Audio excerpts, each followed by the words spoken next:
What's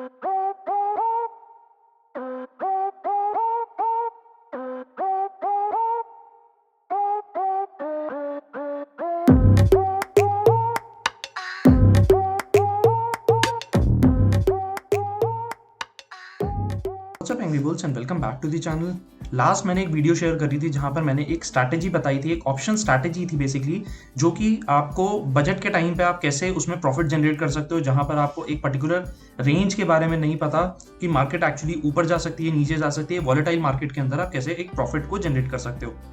secondly, बहुत सारी queries ऐसी थी कि भाई इसके अंदर मार्जिन बहुत ज़्यादा लग रहा है, तो मैंने एक मॉडिफाइड वर्जन उसके डिस्क्रिप्शन बॉक्स में शेयर करा था, जहां पर कि आप अपने मार्जिन को कैसे लेस कर सकते हो और आपका जो एक रिस्क रिवॉर्ड है वो फेवरेबल हो जाएगा।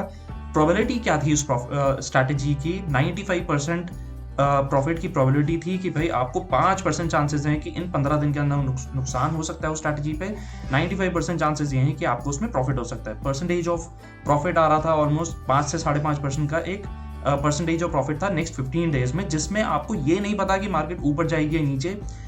एक बड़ी रेंज के अंदर भी अगर मार्केट रहती है तो भी आपको उसमें प्रॉफिट होगा। सो अगर आपने वो वीडियो नहीं देखी है तो आप क्विकली जाकर के वो वीडियो देख सकते हो। इन केस अगर आपको वैसी ही स्ट्रैटेजी रिलेटेड वीडियो चाहिए तो आप मेरे को कमेंट्स में बता सकते हो। मैं और वैसी वीडियोस और ज़्यादा स्ट्रैटेजीज के कॉम्बिनेशंस में शेयर कर सकता हूँ अपनी अपकमिंग वीडियोस में।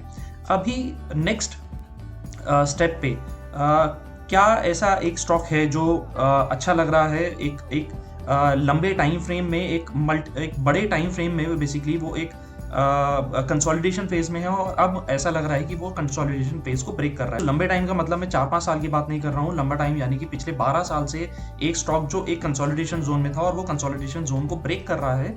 और अगर वो वहां से ब्रेक कर जाता है, सस्टेन करता है ओवरऑल, सो वो स्टॉक जो है एक अपवर्ड जर्नी अपनी दिखा सकता है। तो क्विकली चलते हैं हम चार्ट्स के ऊपर और देखते हैं कि कौन सा ऐसा स्टॉक है, प्लस उसके बारे में एक थोड़ी बहुत इंफॉर्मेशन कि भाई एक्चुअली स्टॉक को परफॉर्म क्यों करना चाहिए, profits, losses, fundamentals, share holding क्या एग्जैक्टली चल रहा है, तो वो हम स्क्रीन के ऊपर देखते हैं।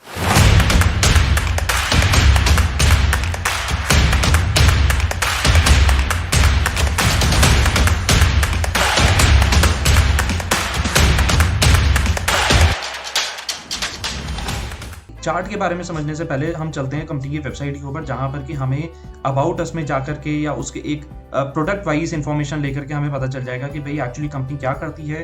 बेसिकली कंपनी ट्रांसफॉर्मर्स बनाती है, वोल्टमीटर्स बनाती है, मल्टीमीटर्स बना रही है। तो जो कंपनी की वेबसाइट पर आने के बाद हमें काफ़ी सारी इंफॉर्मेशन मिल जाएगी कि भाई एक्चुअली कंपनी क्या बना रही है, उसके क्लाइंट्स क्या हैं, प्रोडक्ट्स क्या हैं, ग्रोथ कैसे हो सकती है। प्रॉफिटेबिलिटी की बात करता हूँ तो कंपनी के ओवरऑल प्रॉफिट, जो कि कंपनी पहले लॉसेस में चल रही थी, अब वो धीरे धीरे कन्वर्ट हो रही है प्रॉफिट्स में। सेकेंडली, मेजर शेयर होल्डर्स क्या है। मैंने इस कंपनी का शेयर होल्डिंग पैटर्न देखा, जहां पर कि एक्चुअली आइडिया लगा कि भाई कंपनी के पास 75% शेयर होल्डिंग जो है वो प्रोमोटर के पास है। तो प्रोमोटर इसके अंदर एक्चुअली कौन कौन से हैं? सो प्रोमोटर के बारे में सर्च करने पे मेरे को पता चला कि एक मैक्सिकन कंपनी, जो एक मैक्सिकन बेस्ड कंपनी है, प्रोलेक, शेयर होल्डर है ये इस पर्टिकुलर कंपनी में। उसके अलावा एक दूसरी इंडियन कंपनी है एसएससी। इसका, इन दोनों कंपनीज का एक मेजर शेयर होल्डिंग पैटर्न है, जो कि अगर आप थोड़ा सा डेप्थ में जाकर देखोगे तो वहां पर आपको आइडिया लग जाएगा कि भाई एक्चुअली शेयर होल्डिंग पैटर्न क्या क्या है। सो एसएससी जो इसकी एक शेयर होल्डिंग कंपनी है, इसमें भी आपको पता चल जाएगा कि इसका भी मेजर जो काम है पावर ट्रांसफॉर्मर्स और इसी तरीके के प्रोडक्ट्स बनाने का है।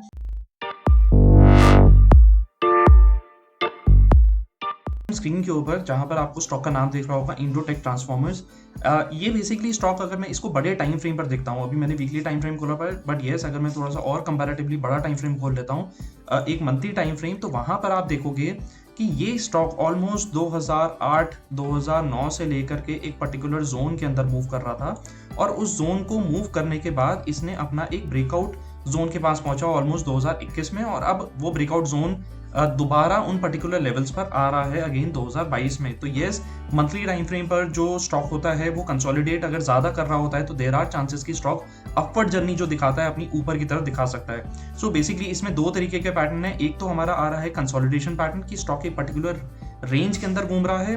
दूसरे व्यू में अगर मैं देखता हूं तो ये स्टॉक बेसिकली एक राउंडिंग बॉटम पैटर्न बना रहा है, जिसके बारे में मैं काफी बार पहले भी डिस्कस कर चुका हूं, और वो rounding bottom pattern basically in particular zones पर आने के बाद ब्रेक कर रहा है, जो कि आता है अप्रॉक्सीमेटली 300 रुपए के आसपास। अभी जो स्टॉक प्राइस चल रहा है अराउंड 285 और लेवल्स पे चल रहा है। देयर आर चांसेस कि अगर ये स्टॉक यहाँ से ब्रेक कर जाता है तो हमें यहाँ से एक राउंडिंग बॉटम पैटर्न मिल सकता है ऊपर की तरफ।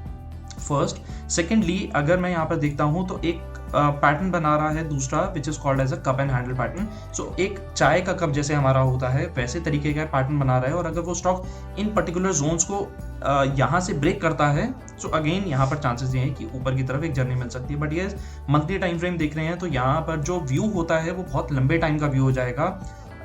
यानी कि हम कोई intra day, short term, mid term, हफ्ते 10 दिन की बात नहीं कर रहे हैं। यहाँ पर जो व्यू निकलता है वो ऑलमोस्ट 3 से 5 साल का एक व्यू निकलता है एक पर्टिकुलर स्टॉक में। तो ये एक स्टॉक रहेगा मेरे रडार पे, जो कि मुझे लगता है कंसोलिडेशन से ब्रेकआउट को कंसोलिडेशन ब्रेकआउट से अगर ये निकलता है तो यहाँ पर मूव्स कुछ अच्छे मिल सकते हैं। मेरा एग्जिट पॉइंट्स कहाँ पर होने चाहिए? सो एक्चुअली अगर स्टॉक यहाँ पे 285 वॉट लेवल्स पर चल रहा है तो कंजर्वेटिवली साइड मेरे को अपना जो एग्जिट जोन्स लगाने चाहिए वो अराउंड 170-185 वॉट लेवल्स पे लगाने चाहिए। बिकॉज अगर वो लेवल ब्रेक करता है तो जो इस कंसोलिडेशन जोन के अंदर वो स्टॉक है दोबारा इसी जोन के अंदर आ जाएगा और स्टॉक यहाँ से नीचे आने के चांसेस होते हैं। बट येस, अगर ये अपना कंसोलिडेशन जोन ब्रेक करता है ऑन दी कंजर्वेटिव साइड, अगर ये 300 रुपए का लेवल ऊपर की तरफ ब्रेक कर जाता है और वहां पे सस्टेन करता है, वहां पर अगर वो सस्टेन करता है एटलीस्ट 300-325 रुपए के ऊपर, तो मुझे लगता है कि यहाँ से इसका एक 2x का भी लेवल निकल सकता है। सो आई होप आपको ये ओवरऑल वीडियो पसंद आई होगी।